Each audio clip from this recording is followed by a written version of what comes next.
In this short video, I'll show you how you can add a box in Google Sheets.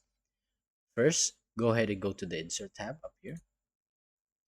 Now on the drawing, go ahead and press that. Once you do, this tab should pop up and allows you to draw what shape you ever you want.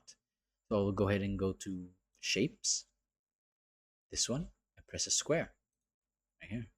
Just make any shape that you'd like. I'll make it like this.